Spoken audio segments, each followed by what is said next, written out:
She's vexed at the idea of Nina, and not herself having success in this poor little theater.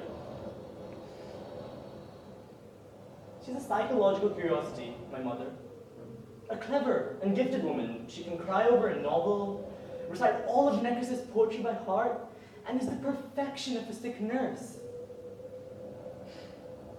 But venture to praise Lewis before her? Oh. You must praise nobody but her. Write about her, shout about her, and go to ecstasies over her marvelous performance La Demo Camilla. Yeah, and she can't have these intoxicating pleasures down here in the country. She grows bored and spiteful. She blames us for it. It's all our fault, she thinks. You know, she's superstitious. She's afraid of the number 13 or 3 candles on the table. She's a miser too. She has 7,000 pounds at that bank in Odessa. Ask her to lend you anything, even £1, and she'll cry. Yeah.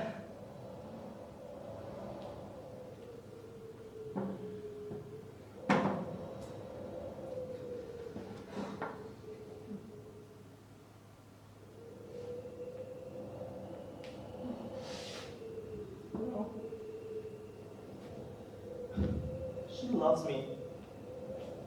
She loves me not. She loves me. Loves me not. Loves me. Loves me not. You see? My mother doesn't love me. And why should she? I'm 25 years old. And I'm a perpetual reminder that she's no longer young. When I'm not around, she's 32. But when I am, she's 43. And she hates me for this.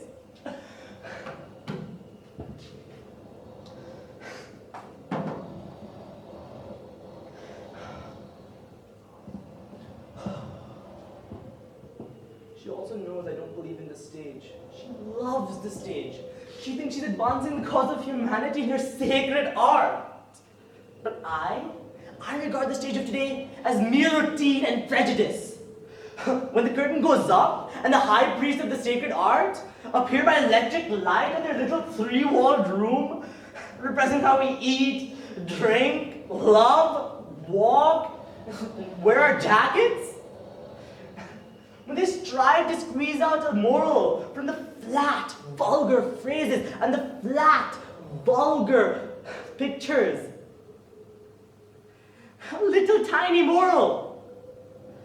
Handy for home consumption and easy for comprehension. In 1,000 different variations, they offer me the same exact thing. Over and over again. Then I take to my heels and run. As Maupassant ran from the Eiffel Tower, which crushed his brain with its overwhelming vulgarity.